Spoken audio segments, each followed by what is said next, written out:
Selamat siang dan salam sejahtera bagi kita semua. Yang kami hormati Bapak Ibu dan Guru yang boleh hadir pada siang hari ini. Adapun kegiatan kita pada siang hari ini adalah kita akan mendengarkan pemaparan dari calon guru penggerak yaitu Pak Andreas Benjang SPDSD Angkatan 9 yang akan memaparkan tentang budaya positif. Sebelum kita memulai kegiatan lebih lanjut, kita akan berdoa menurut agama dan keyakinan kita masing-masing. Berdoa dimulai. Berdoa selesai. Pada siang hari ini kita akan mendengarkan pemaparan yang akan disampaikan oleh Pak Andreas Benjang SPDSD, calon guru penggerak Angkatan 9 yang akan memaparkan tentang budaya positif. Adapun agendanya, yang pertama pembukaan, yang kedua kompetensi lulusan, capaian umum dan capaian khusus, yang ketiga pemahaman inti, yang keempat eksplorasi konsep, yang kelima refleksi. Kesempatan siang hari ini saya berikan waktu untuk Pak Andreas Benjang boleh memaparkan tentang budaya positif. Pada Pak Andreas Benjang, disilakan.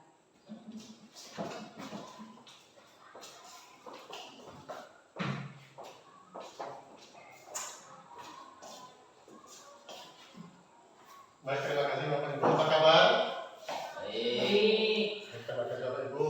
Saya ucapkan terima kasih Bapak Ibu sudah memenuhi undangan kami untuk kita bersama-sama berkolaborasi dalam saya menyampaikan aksi nyata saya, yaitu tentang budaya positif yang akan kita laksanakan di sekolah kita. Bapak Ibu, saya langsung saja saya akan memaparkan tentang budaya positif. Nah, yang pertama, Bapak Ibu, kita melihat kompetensi lulusan pada modul 1.4 ini. Modul ini diharapkan berkontribusi untuk mencapai kompetensi lulusan sebagai berikut. Guru penggerak memahami pentingnya mengetahui kebutuhan pelajar dan lingkungan yang memfasilitasi seluruh individu di sekolah agar dapat meningkatkan kompetensinya secara aman dan nyaman. Yang kedua, kompetensi lulusan yang kedua, guru penggerak mampu menggerakkan komunitas sekolah untuk bersama-sama mengembangkan dan mewujudkan visi sekolah yang berpihak kepada murid dan berlandaskan nilai-nilai kebajikan universal.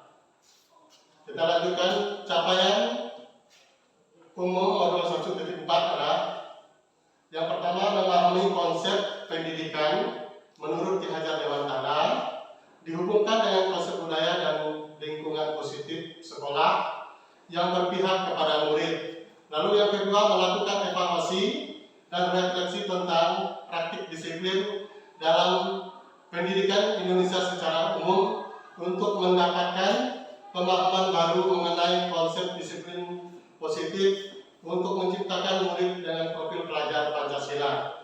Lalu selanjutnya,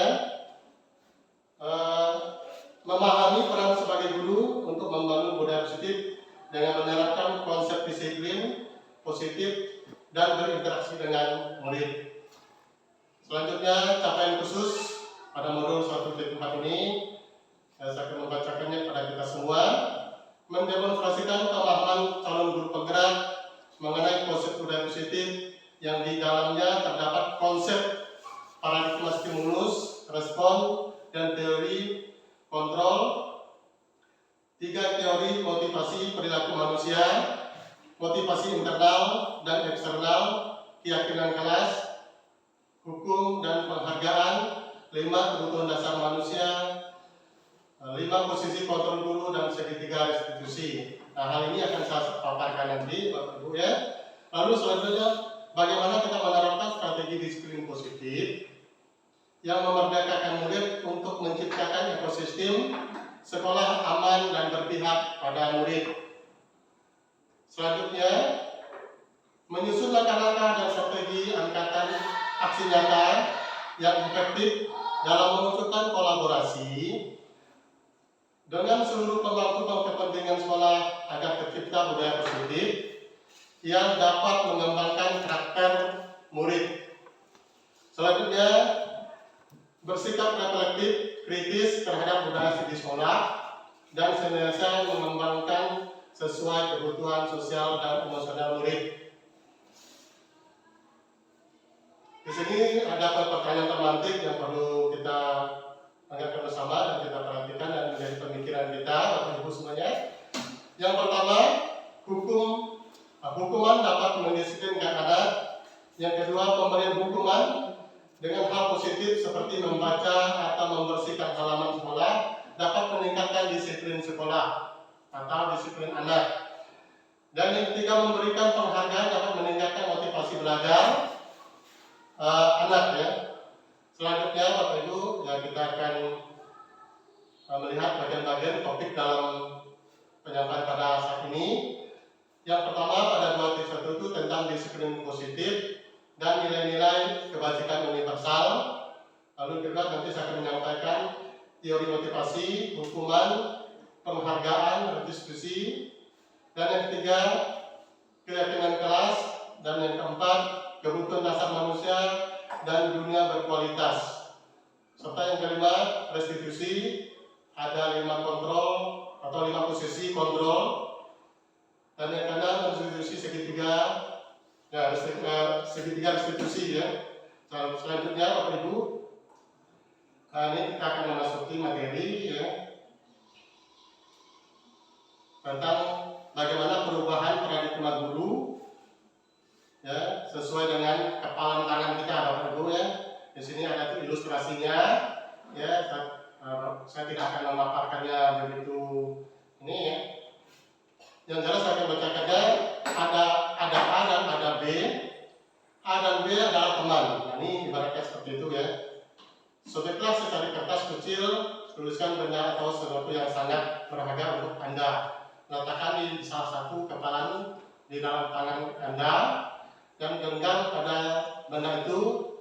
Lalu dengan segala gaya, lalu buatlah kepalanya. Ya. Kita lanjutkan Bapak Ibu ya. Kita perhatikan teman Anda atau teman B, bagian B itu, Anda akan mencoba dengan sekuat tenaga dengan berbagai cara untuk meminta Anda memberikan benda tersebut. B bisa membujuk, mengancam, menghardik, merayu, menyuap, apa saja agar dapat membuka kepalan tangan ini ya. Lalu selanjutnya kita lihat ilustrasi tentang perubahan paradigma ya, itu yang berkaitan dengan teori kontrol. Atau yang pertama di sini ada ilustrasi kontrol ya. Yang pertama, ilusi guru mengontrol murid.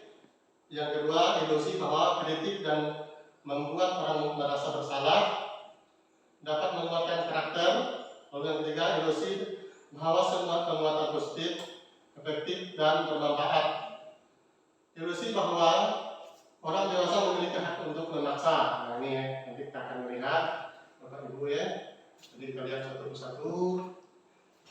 Di sini kita akan melihat tentang nilai-nilai kebajikan universal seperti apa ya. Lalu apa makna disiplin positif ya. Kita perhatikan yang pertama, kata disiplin itu berasal dari kata disiplina yang artinya belajar. Lalu apa maknanya? Makna asalnya dari kata ini berkonotasi dengan disiplin diri ya, dari murid-murid kita ya. Lalu yang ketiga, disiplin diri membuat orang menggali potensinya menuju sebuah tujuan apa yang dia hargai. Lalu ketiga, namun dalam budaya kita, makna kata disiplin telah berubah menjadi sesuatu yang dilakukan seseorang pada orang lain untuk mendapatkan kepatuhan ya. Nah, kecenderungan umum adalah menghubungkan kata disiplin dengan ketidaknyamanan, bukan dengan apa yang kita hargai atau pencapaian suatu tujuan yang mulia. Nah, kita perhatikan Bapak Ibu di sini. Di sini ada nilai-nilai kebajikan ya, nilai-nilai kebajikan universal. Nah, nilai-nilai kebajikan universal ini tercantum dalam 6 dimensi profil hakikat Pancasila ya. Yang pertama itu ya, nilai-nilai kebajikan itu beriman, bertakwa kepada Tuhan Yang Maha Esa, akhlak mulia. Yang kedua mandiri, bernalar kritis, berkebinekaan global, bergotong royong dan kreatif. Nah, itu adalah nilai-nilai kebajikan yang akan kita terapkan di dalam kita membimbing anak-anak kita ya, di kelas atau di sekolah ya Bapak Ibu ya. Lalu di sini kita lihat pembelajaran tentang teori motivasi, hukum dan penghargaan serta restitusi. Di sini teori motivasi perilaku manusia ya. Itu tadi ada dua ya. Yang pertama motivasi eksternal atau motivasi dari luar. Lalu ada motivasi dari dalam yaitu internal ya. Nah, di sini ini yang contohnya untuk motivasi eksternal adalah apa yang akan terjadi apabila saya tidak melakukannya. Apa yang akan saya dapatkan apabila saya melakukannya. Itu adalah salah satu motivasi eksternal ya. Lalu bagaimana ya motivasi internal? Nah, ini untuk tujuan memperkaya diri kita sendiri ya. Bapak Ibu ya. Jadi di sini contohnya adalah saya akan menjadi orang yang seperti apabila saya melakukannya. Kita lanjutkan Bapak Ibu ya. Nah, di sini ini sekarang kita telah memasuki kurikulum merdeka ya. Di sini di mana Ki Hajar Dewantara memaparkan kepada kita tentang merdeka ya. Apa artinya merdeka? Merdeka itu artinya tidak terlepas dari perintah. Akan tetapi juga cakap buat memerintah diri sendiri ya. Nah, di dalam ini Ki Hajar Dewantara juga sebagai pemikir, sebagai konsepsi keteladanan ya, sikap merdeka catatan kelima ya. Nah, itu merupakan suatu hal yang disampaikan oleh Ki Hajar Dewantara ya. Nah, dalam hal ini juga dalam nilai-nilai kebajikan itu tadi ada yang namanya dihukum oleh penghargaan ya. Apa yang harus kalian dihukum oleh penghargaan atau oleh penghargaannya? Bahwa penghargaan berlaku sama dengan hukuman ya. Dan kita sering ya di dalam sekolah, di dalam kelas itu memberi penghargaan kepada anak ya, misalnya anak seperti ini seperti itu ya. Kadang-kadang penghargaan kita itu tidak mengena pada anak-anak itu ya. Nah, itu salah satu bentuk penghargaan yang merupakan hukuman ya, merupakan dihukum ya. Nah, dengan kita perhatikan itu artinya ya, penghargaan berlaku sama dengan hukuman adalah meminta atau membujuk seseorang melakukan sesuatu untuk memenuhi sesuatu tujuan tertentu dari orang yang meminta untuk membujuk ya. Nah, dorongan eksternal dan akan ada faktor ketergantungan. Dan ini kita lihat ada beberapa dampak dari pemberian penghargaan ini ya. Yang pertama pengaruh jangka pendek dan jangka panjang. Lalu dua penghargaan penghukum. Lalu selanjutnya penghargaan mengurangi ketepatan ya. Selanjutnya penghargaan tidak efektif. Nah, penghargaan merusak hubungan. Nah, itu ya. Sering kita melakukan itulah pengaruh-pengaruh apabila kita memberikan penghargaan atau penghukum ya. Nah, dari hal ini ya dihukum oleh penghargaan itu ya, kita perhatikan penghargaan menurun kualitas. Kalau kita memberi penghargaan kepada itu menurun kualitas ya. Lalu penghargaan juga mematikan kreativitas anak ya. Selanjutnya penghargaan juga mengurangi motivasi intrinsik ya. Nah, itu jika kita melakukan hukuman oleh penghargaan ya.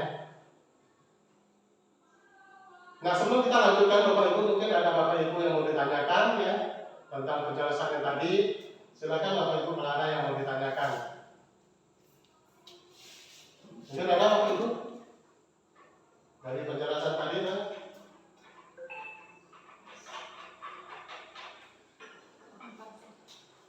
Nah, sebaik kalau tidak ada, Bapak Ibu terima kasih. Sekarang kita lanjutkan bentuk program kebajikan ya. Bentuk program kebajikan itu dalam memberikan apresiasi atau pengakuan perlu diingatkan kepada kita ada beberapa hal dalam kita memberikan pengakuan ya. Yang pertama, beri pengakuan secara khusus. Lalu juga beri pengakuan secara pribadi. Lalu yang ketiga, beri pengakuan pada semua murid secara bergantian. Nah, ketika kita memberikan pengakuan secara konsisten ya, dan kita berfokus pada proses.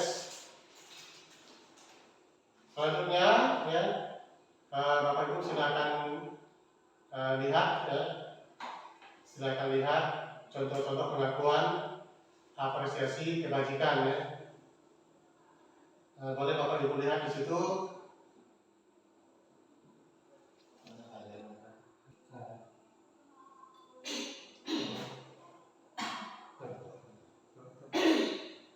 Baik, kita lanjutkan Bapak Ibu ya. Nah, ini contoh pengakuan apresiasi kebajikan ya. Yang pertama kita lihat pembuka nilai kebajikan situasi ya. Nah, kalau pembuka itu kembali saya perhatikan. Nah, itu ya. Lalu yang kedua itu saya menghargai. Itu pembuka ya. Terima kasih untuk. Nah, itu salah satu contoh pengakuan apresiasi kebajikan ya, Bapak Ibu ya. Lalu kita lanjutkan nilai kebajikannya. Nilai kebajikan itu adalah rasa empati yang besar sekali, kepedulian, dan rasa tanggung jawab. Lalu bagaimana situasinya? Nah, situasi itu pada saat menolong murid baru di kelas kita, misalnya kalau ada murid baru masuk kelas kita, tentunya hal-hal seperti ini akan kita dapati Bapak Ibu ya. Lalu selanjutnya pada saat membantu teman-teman ditugaskan, kita membuat tugas kelompok ya. Ini situasinya. Lalu pada saat membantu memungut kertas-kertas yang berserakan di lantai. Lanjut. Nah, ini tindakan guru Bapak Ibu ya. Nah, tindakan guru, hukuman atau konsekuensi ya.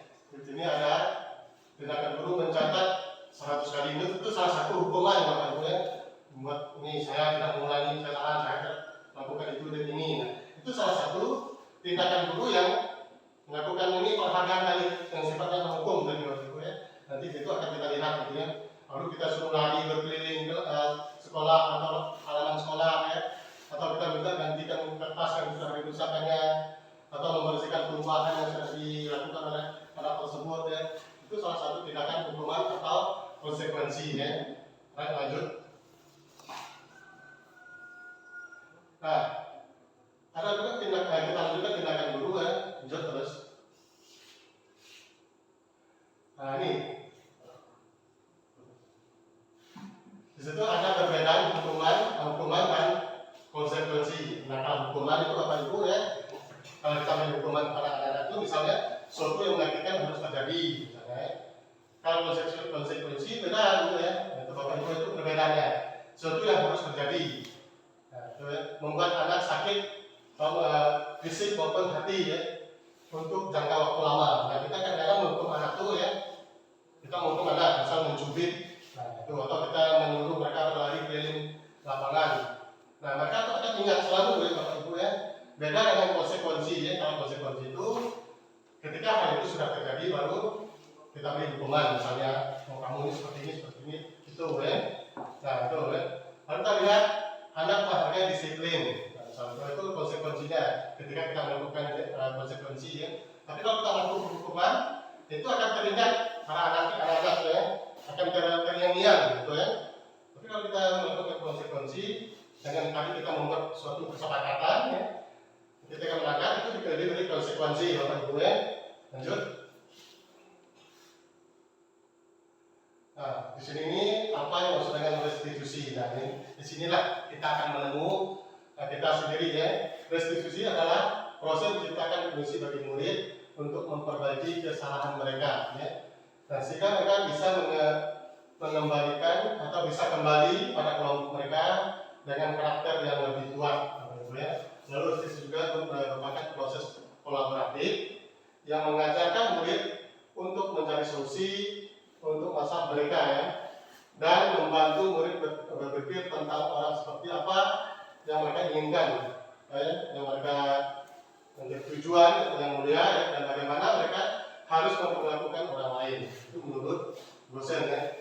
Nah, dalam restitusi ini Bapak Ibu ya, di sini kita akan menemukan kita di posisi kita sebagai apa yang itu ya. Nah, di sini kita menolong. Kemarin kita sudah lakukan itu Bapak Ibu ya, tentang restitusi ini. kegiatan restitusi ada segitiga restitusi ya. Kita misalnya anak tidak mengerjakan PR.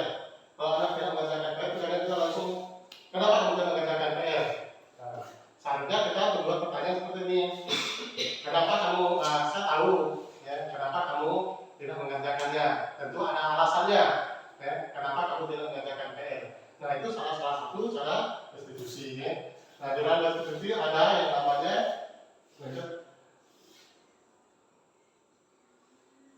nah di sini nih ya. Di sini kita lanjutkan ya. Di sini ada hukuman, ada konsekuensi, ya, ada restitusi. Di sini ya. Silakan Bapak Ibu bisa dibaca di laptopnya. Kita lanjutkan. Nah, di sini ciri-ciri restitusi, ya. Yang pertama bukan untuk menebus kesalahan, namun untuk belajar dari kesalahan. Lalu yang kedua, ciri-ciri yang kedua memperbaiki hubungan. Yang ketiga, tawaran bukan paksaan. Ya.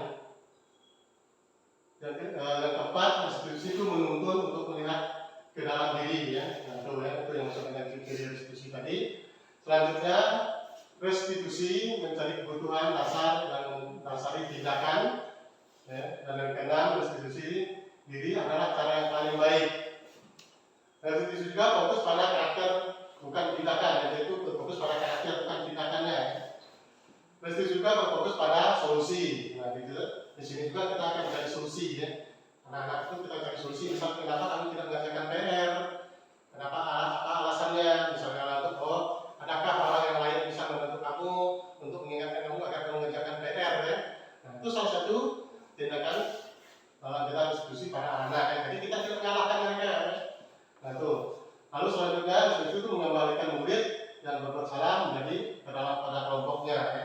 Jadi dia sudah berbuat salah, dia bisa kembali kepada kelompoknya ya. Lanjut. Nah ini pembelajaran ketiga dulu tentang keyakinan kelas. Nah tadi kami sudah melakukan keyakinan kelas Bapak Ibu ya. Nah keyakinan kelas ini harus dibuat semua kelas ya. Nah keyakinan kelas ini itu ada kesepakatan di dalam kelas. Misalnya untuk kita kegiatan di situ tidak perlu banyak-banyak misalnya kelas 1 kita buat kesepakatan kelas. Misalnya tidak membuang sampah di sembarangan tempat misalnya, atau tepat waktu misalnya, atau menghargai orang lain. Nah itu salah satu keyakinan atau kesepakatan yang kita buat ya. Lanjut. Nah di sini nih ya. Nah mengapa tidak peraturan saja? Mengapa harus keyakinan kelas? Nah kadang-kadang kita membuat peraturan itu tidak sejalan ya Bapak Ibu ya. Kalau kita membuat peraturan itu sulit bagi anak-anak ya. Kalau peraturan itu peraturan itu juga tidak mencari solusi Bapak Ibu ya. Tapi kalau dengan cara restitusi itu kita mencari solusi ya. Mencari keyakinan itu kan dari solusi Bapak Ibu ya, untuk keyakinan kelas. Nah kita perhatikan itu, mengapa kita memiliki peraturan harus menggunakan helm bila mengendarai kendaraan roda 2? Nah itu salah satu peraturan ya.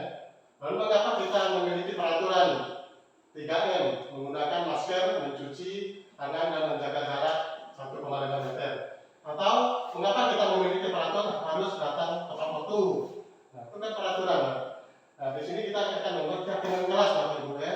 Nah untuk membuat keyakinan kelas ya kita bisa membuatnya yaitu untuk mendukung motivasi intrinsik ya, yaitu agar kembali ke nilai-nilai keyakinan ya, lebih menggerakkan seseorang dibandingkan mengikuti serangkaian peraturan-peraturan ya Bapak Ibu ya. Tapi kalau kita membuat keyakinan yang kita buat sendiri atau suatu kesepakatan itu akan membuat kita lebih ingat Bapak Ibu ya. Tapi kalau peraturan itu ya susah ya. Lanjut. Nah di sini ini ada budaya positifnya ya, sesuai dengan judulnya budaya positif itu. Yang pertama budaya positif itu yaitu lingkungan positif, keyakinan kelas dan peraturan kelas. Nah itu ya. Lanjut.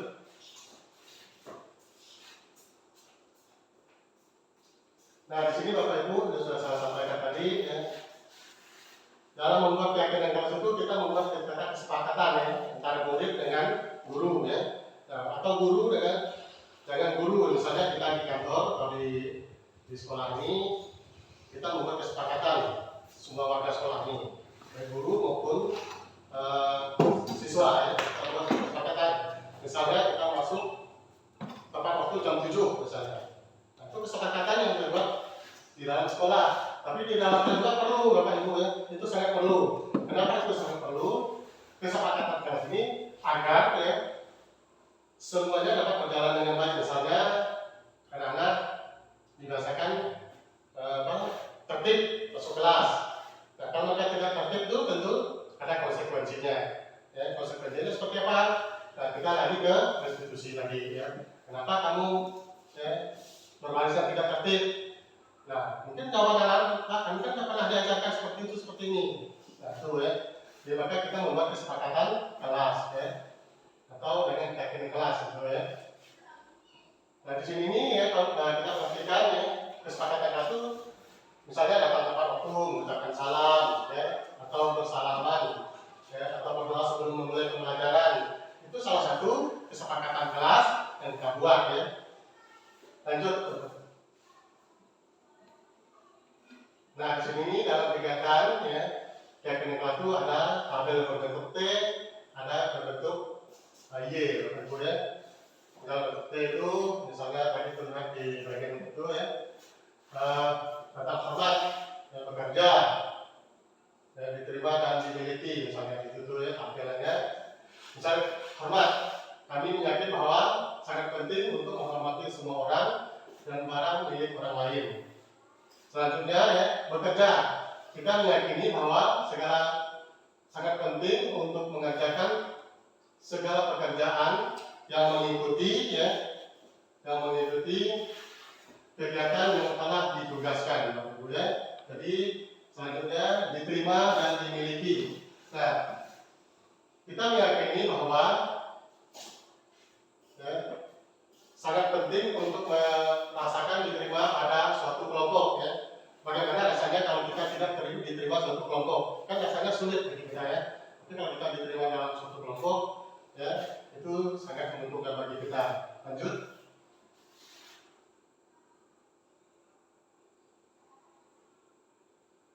Nah ini ya, ini kegiatan pendalaman keyakinan kelas pada tabel T dan tabel Y ya. Yang misalnya hormat, terdengar, terlihat, berperilaku ya.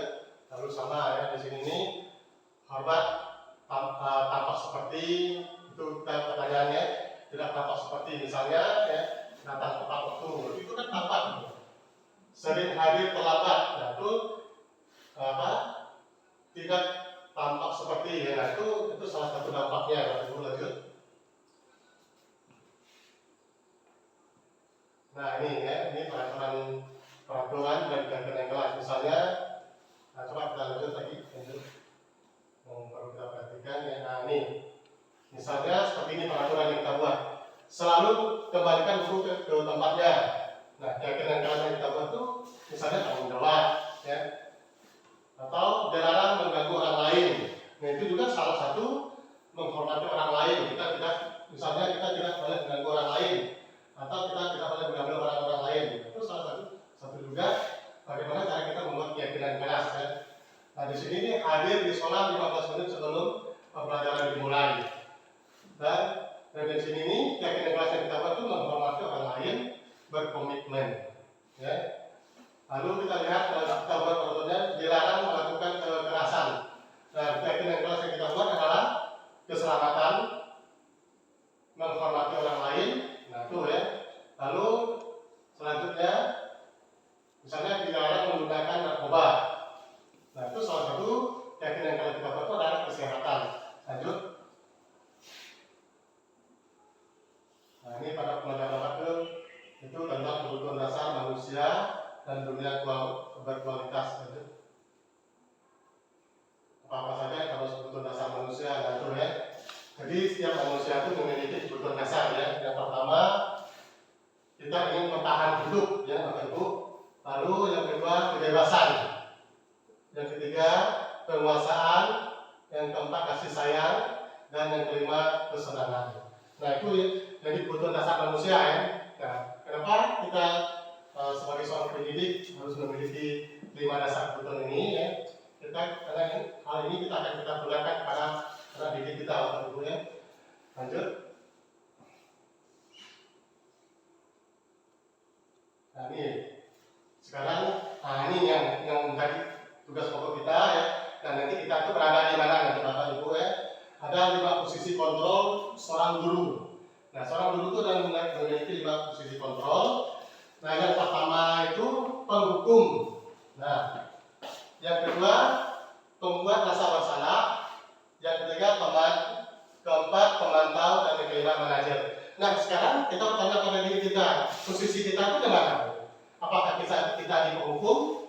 Apakah kita berada di pembuat rasa bersalah? Apakah kita sebagai teman? Apakah kita sebagai pemantau? Dan apakah kita sebagai manajer? Bapak Ibu ya, sebagai manajer. Nah, kita sebagai penghukum Bapak Ibu, nah kita lihat di sini nih suatu motivasinya ya Bapak Ibu ya. Ini misalnya kalau penghukum menarik untuk misalnya, kamu tuh nggak boleh seperti itu namanya menghukum Bapak Ibu ya. Lalu berbuat bersalah, bagaimana caranya Bapak? Ya, di sini nih kita berceramah ya, mengatakan seharusnya ibu kecewa misalnya seperti itu ya. Nah, seringkali kita melontarkan seperti itu ketika kita berada di posisi berbuat rasa bersalah ya. Lalu kita sebagai teman ya, membuat alasan-alasan untuk muridnya ya. Nah kita kan sering kita dekat dengan murid kita yang ada dekat dengan jauh ya. Itu sudah posisi kita sebagai teman ya. Nanti kita lihat di bagian nanti. Lalu kita sebagai pemantau. Nah kita sebagai pemantau itu saya selalu mengukur. Oh tidak boleh seperti ini, kamu melanggar itu, melanggar ini. Nah dengan peraturan yang kita buat itu sebagai pemantau. Nah sebagai guru yang baik itu adalah guru sebagai manajer, Bapak Ibu ya. Kita sebagai manajer. Lalu kita menghargai diri sendiri, Bapak Ibu ya. Nah kita sebagai ini mengajukan pertanyaan-pertanyaan seperti saya contohkan tadi. Kenapa kamu terlambat? Tentunya ada alasannya kamu terlambat. Nah, karena kamu terlambat itu kenapa alasannya? Nah, misalnya anak-anak seperti itu. Nah itu kita posisinya sebagai manajer, Bapak Ibu ya. Lalu kalau kita lihat ya, ketika ini kita berbuat, Bapak Ibu, kalau kita berkata kalau kamu tidak melakukannya, awas ya. Nah, itu sekarang kita memberi ancaman. Nah, ancaman itu kita merupakan sebagai penghukum juga, Bapak Ibu. Jadi posisi itu sebagai penghukum. Nah, seringkali terjadi pada diri kita, Bapak Ibu ya. Nah, hal ini tidak tepat untuk kita sebagai seorang pendidik ya untuk zaman ini, Bapak Ibu ya. Jadi kita jangan melontarkan kata-kata seperti itu. Lalu kalau kita berbuat rasa bersalah, kata-kata yang tidak patut kita sampaikan itu adalah kamu seharusnya kamu sudah tahu ibu lelah sekali ya mengatakan itu stres rasanya itu ya kita sering terjadi ya karena kita mungkin anak-anak yang susah di ini terkadang kita mengatakan seperti itu. Jadi kita posisi itu tuh berada di pembuat rasa bersalah. Lalu sebagai teman apa kata-kata guru itu yang sering diucapkan, ayolah lakukanlah ini ibu ya. Masa kamu tidak tahu, tidak mau ya, tidak ingat ibu pernah bantu. Nah, itu salah satu tuh ya kata-kata kita sebagai teman ya. Lalu kalau kita sebagai pemantau ya, sering kita ini kan ada peraturannya. Tahu nggak kamu apa peraturannya? Nah, itu sudah sebagai teman pemantau. Nah sebaiknya kita harus berada di posisi manajer. Apa pertanyaannya? Ya? Apa yang kita yakini? Ya? Apa yang bisa kita kerjakan untuk memperbaiki masalah ini ya. Itu sudah saya contohkan tadi. Kenapa kamu terlambat ya? Kenapa alasannya? Tentu ada alasannya. Nah kita jawab seperti ini ya. Itu tentang ini tadi itu termasuk ini ya ke apa namanya ke identitas berhasil itu kontrol dalam dan luar ya.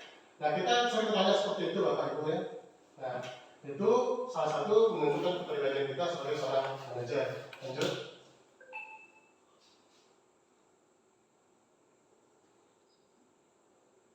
Nah ini kadang-kadang kita seperti ini ya, pertanyaan kita atau pernyataan kita terhadap anak kita, anak didik kita ya. Saya kecewa sekali ya dengan kamu itu salah satu. Nah siapa yang mengatakannya? Yang mengatakan itu membuat rasa salah ya. Sering guru mengatakan itu, saya kecewa dengan kamu tuh. Nah, itu kita tuh berada di posisi kontrol, membuat rasa bersalah. Ya. Kamu tidak pernah benar melakukannya. Nah, itu salah satu posisi kita tuh berada di penghukum Bapak Ibu ya. Ini sering terjadi ya. Dan juga kita lihat di bagian ketiga, apakah kamu mau mendapatkan stiker bintang dari hari ini? Misalnya kita memberikan stiker-stiker itu ya pada anak ya, bahwa dia salah maupun benar ya. Karena kita memberi seperti itu. Itu kita sebagai pemantau Bapak Ibu ya. Nah, kalau sebagai belajar bagaimana? Nah, sebagai belajar itu bagaimana kamu bisa menyelesaikan masalah ini? Nah, kamu selalu yang paling terakhir adalah penghukum ya Bapak Ibu. Nah, ini kamu yang selalu paling terakhir mengatakan ini. Nah, itu sering kita lakukan Bapak Ibu ya. Lanjut.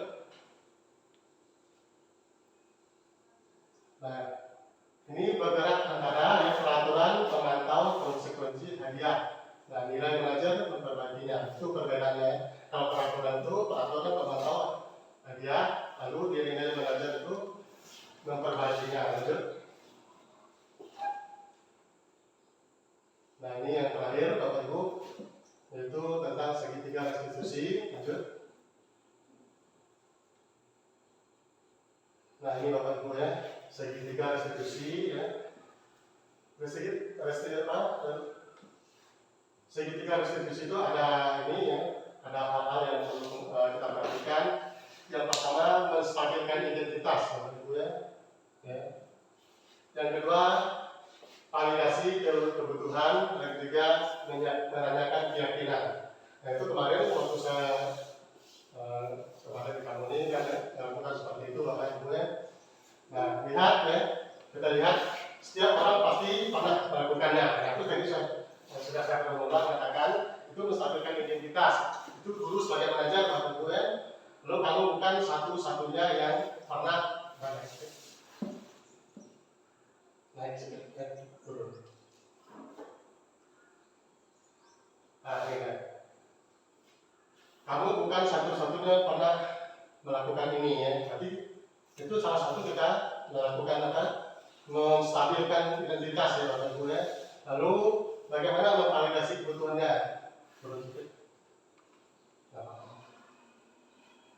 Nah, di sini ada dua hal Bapak Ibu ya. Kamu tentu punya alasan mengapa. Nah, itu pertanyaan kita ya. Lalu adakah cara yang lebih efektif? Nah, itu ya. Mendapatkan apa yang kamu butuhkan ya. Lalu meyakinkan keyakinan ya, menanyakan keyakinan. Nilai-nilai apa yang telah kamu sepakati, misalnya disiplin, misalnya contohnya ya, atau tepat waktu, ya, atau menghargai orang lain, nah, itu ya, atau bertanggung jawab, nah, itu ya. Lalu kamu ingin menjadi orang yang seperti apa? Nah, itu kita berada sebagai manajer ya dalam segitiga institusi Bapak Ibu. Lanjut. Nah, ini ya Bapak Ibu tadi sudah saya jelaskan. Lanjut ya, pelan-pelan. Satu ya. Ya. Lanjut. Nah, ini ya, tadi sudah saya jelaskan tentang bagaimana menanyakan keyakinan ya. Lanjut. Nah, ini yang perlu kita pahami Bapak Ibu. Lanjut. Nah, ini disiplin positif Bapak Ibu ya. Di sini ada teori kontrol ya, yang disampaikan oleh William Blaser ya. Yang bisa Bapak Ibu lihat di laptopnya. Ya, masing-masing sudah di ini. Anda tidak bisa mengontrol orang lain. Nah, ini ya. Orang lain hanya Anda bisa mengontrol diri Anda. Lalu semua perilaku memiliki tujuan. Ya, ada model berpikir menang-menang ya. Kolaborasi, konsensus, menciptakan pilihan baru, lalu realitas kita berusaha memahami pandangan orang lain tentang dunia ya. Lalu makna disiplin, yaitu belajar kontrol diri dengan menggali potensi ya, untuk mencapai tujuan ya. Lalu itu teori motivasi ya, mengenai. Nah, itu disiplin ya. Ada teori motivasi, Yaitu yang terlihat yang pertama untuk menghindari hukuman, yang kedua untuk mendapatkan imbalan, dan yang ketiga untuk menghargai diri sendiri. Lalu di sini ada nilai-nilai kebajikan universal seperti keyakinan kelas. Lalu ada 5 posisi kontrol positif tadi, kontrol ya. Yang pertama penghukum, pembuat dasar bersalah, ya, teman, pemantau. Nah itu posisi kita sebagai seorang guru ya. Nah harapan pemikiran kejaran antara itu jangan sampai kita berada di keempat posisi ini, tapi kita harus berada di posisi kontrol, posisi manajer, Bapak Ibu ya. Nah itu, nah strategi 3 restitusi, lanjut.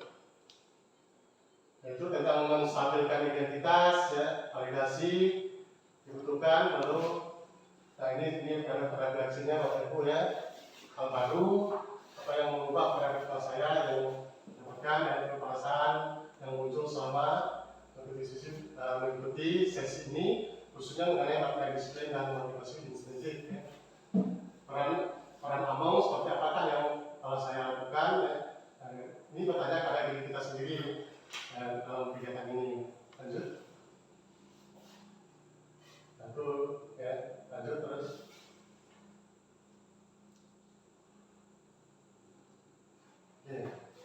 Oke Bapak Ibu, mungkin ada hal-hal yang perlu ditanyakan Bapak Ibu tentang kegiatan kita hari ini.